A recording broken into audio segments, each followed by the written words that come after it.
Halo teman-teman semuanya ya. Lama tidak berjumpa dengan saya karena kemarin mungkin ada kesibukan. Sekarang saya akan membagikan bagaimana rahasia kita bisa menghipnotis orang itu dengan mudah. Rahasianya ya. Kalau teknik-tekniknya mungkin banyak sekali, tapi sekarang saya akan bicara tentang rahasia. Apa sih rahasia hipnotis itu ya? Rahasia hipnotis itu ketika kita sudah belajar beberapa teknik, beberapa cara-caranya di tempat-tempat lain, nggak harus di Delaserna, boleh di tempat-tempat lain. Banyak orang yang ketika praktek itu merasa gagal atau merasa nggak pede atau merasa ketakutan karena takut gagal tadi ya. Sebetulnya kuncinya adalah satu teman-teman, yaitu adalah sikap. Sikap seorang penghipnotis beda dengan orang yang masih pemula atau masih ragu-ragu. Karena gini teman-teman, Anda sudah senior sekalipun, Anda sudah belajar hipnotis di mana-mana sekalipun, ketika Anda tidak mempunyai sikap mental seorang hipnotis, maka itu akan sia-sia. Apa sih sikap mental hipnotis itu? Sikap mental hipnotis itu adalah bagaimana kita mengatasi diri kita sendiri, mengatasi ketakutan kita sendiri. Karena apa sih bedanya saya dan teman-teman semuanya atau orang yang sudah sekarang profesional di TV dengan kita semua yang masih belajar ini? Perbedaan cuma satu, sikap saja. Jadi kalau mereka itu mempunyai sikap yang istilahnya pede gitu, percaya diri ya, kita enggak gitu loh. Kita ketika gagal kita takut. Makanya ketika kita sebelum melakukan proses menghipnotis orang, paling enggak kita harus bisa menguasai diri kita sendiri. Itu yang paling penting. Karena saya dan teman-teman semua adalah sama. Kita sama-sama makan nasi, kita sama-sama minum air, sama semuanya.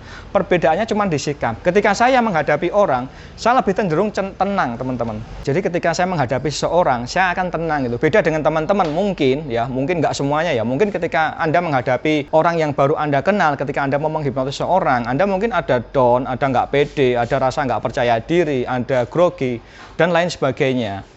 Perbedaan itulah yang membuat kita beda teman-teman. Jadi kalau saya, walaupun saya misalnya nggak kenal dengan orang itu, tapi saya akan menguasai sikap saya dulu gitu. Saya akan menenangkan diri saya dulu. Ketika saya sudah tenang, saya baru untuk menghipnotis orang. Karena apa? Karena ketika kita nggak tenang, orang pun akan bisa melihat frekuensi atau melihat wajah, melihat gaya bahasa, melihat gestur tubuh kita. Kita tuh nggak yakin, makanya orang yang akan kita hipnotis pun ada resistensi atau terjadi penolakan atau jadi blocking. Makanya saran saya bagi Anda yang masih pemula atau Anda yang senior sekalipun, tapi Anda masih berhasil nggak ya? Gagal apa enggak ya? Yang paling penting adalah tata stage mood Anda, sikap Anda. Itu yang paling penting. Karena ketika sikap Anda sudah Anda yakin, ketika Anda sudah yakin seperti itu akan beda nanti kata-kata yang keluar. Perbedaannya cuman di situ aja teman-teman. Jadi kalau untuk masalah pengalaman itu nanti berjalan dengan sendirinya lah. Untuk pengalaman, untuk jam terbang itu akan berjalan dengan sendirinya. Yang penting adalah sikap seorang penghipnotis harus ada di dalam diri Anda, yaitu dengan cara menenangkan diri Anda. Karena yang Anda hadapi pun sama, dia juga nggak ngerti hipnotis juga, anggap saja seperti itu. Supaya apa? Supaya Anda secara mental, Anda perang mental, Anda menang di situ. Jadi saran saya seperti itu ya. Untuk menguasai hipnotis bisa dipelajari di Google, di YouTube, atau mengikuti pelatihan-pelatihan dimanapun, termasuk di Delaserna Hypnolution pun Anda bisa.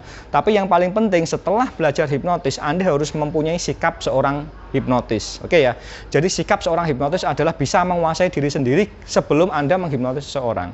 Oke, semoga tayangan ini bermanfaat ya. Jadi bagaimana cara menimbulkan sikap atau mental seorang penghipnotis? Paling tidak ketika Anda grogi, ketika Anda ngedon, ketika Anda ragu-ragu, jangan lakukan dulu teman-teman. Jangan lakukan, karena ketika Anda lakukan hasilnya kurang positif, hasilnya kurang bagus lah.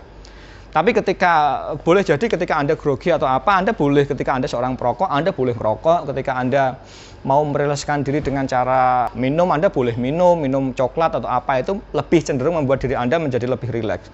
Dan ketika diri Anda sudah rileks, Anda boleh bicara dengan seorang, jangan langsung to the point mau menghipnotis, tapi ajaklah dia ngobrol yang santai-santai dulu ya. Ajak ngobrol tentang tema yang dia sukai, mungkin tentang acara bola, acara makanan kesukaan, acara percintaan, acara keluarga, apapun yang membuat dia nyaman. Nah, ketika dia sudah nyaman, situlah akan ada open area, dia akan membuka dengan kita, baru kita bisa menghipnotis dengan agak santai. Itulah sikap seorang penghipnotis. Jadi bukan grogi terus Anda berani-beranikan gitu, enggak ya. Walaupun gitu enggak ada masalah juga untuk melatih mental Anda. Cuman ketika Anda sudah mengetahui tips ini, kuasai diri Anda dulu. Sikap seorang penghipnotis harus Anda kuasai. Ketika sudah, Anda baru mengecakkan atau mengeluarkan ilmu-ilmu hipnotis yang sudah Anda pelajari di tempat-tempat yang Anda belajar. Oke, semoga tips jadi seorang penghipnotis atau sikap seorang penghipnotis ini bisa menjadi inspirasi buat Anda